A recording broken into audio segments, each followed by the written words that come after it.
All right, let's talk about something that's, well, incredibly complex. Us, right? Specifically, our emotions.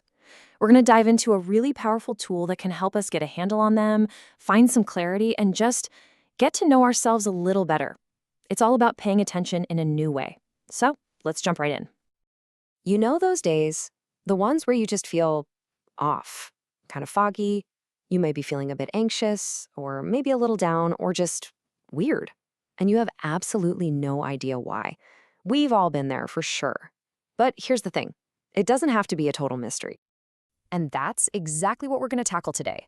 Our goal here is to help you cut through that confusing emotional fog and find some real mental clarity. We're going to look at a super simple but really effective method for figuring out the why behind what you're feeling. So what's this tool I'm talking about?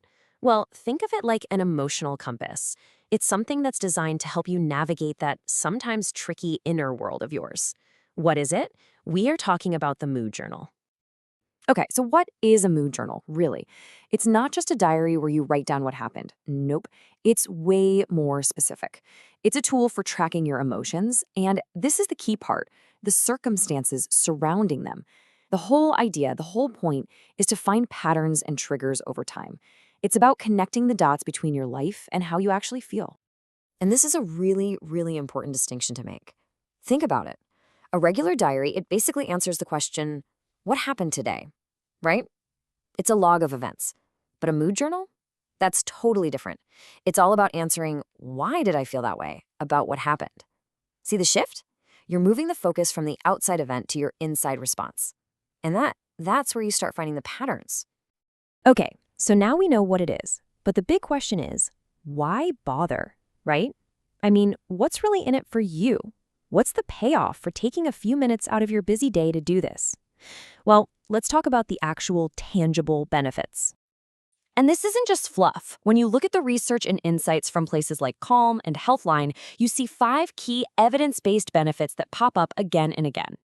So here's the rundown. First up, it seriously boosts your self-awareness. And honestly, that's the foundation for everything else we're going to talk about. Then, it helps you manage stress better because you start to see your triggers before they blow up. It's also a huge support for your overall mental health. In fact, a lot of therapists recommend it. It even makes you a better problem solver because you can clearly see what issues keep coming back. And when you put all that together, you get real, genuine, personal growth. It's an awesome cycle. And maybe the best part of all this, you don't need anything fancy to get started. No special gear, no huge time commitment. We're going to break it down into a super simple 4-step guide that you can literally start in the next few minutes. Okay, let's get practical. Step 1, pick your tool. This could be a plain old notebook or a cool digital app. Doesn't matter as long as it's something you'll actually use. Step 2, figure out what you're going to track. The basics are your mood, the situation you were in, and maybe a few other things, like how much sleep you got or if you had coffee. Step 3, build the habit. And I mean start small. Just 5, maybe 10 minutes a day. Consistency is way more important than writing a novel every night. And finally, step 4, and this is probably the most important one, every once in a while, look back at what you've written. That's where you'll find those amazing patterns. All right, so the theory is all well and good, but what does this actually look like in real life? Let's walk through a practical example of what a mood journal entry could be. But before we dive into that, check out this quote. I love this. It really reframes the whole idea.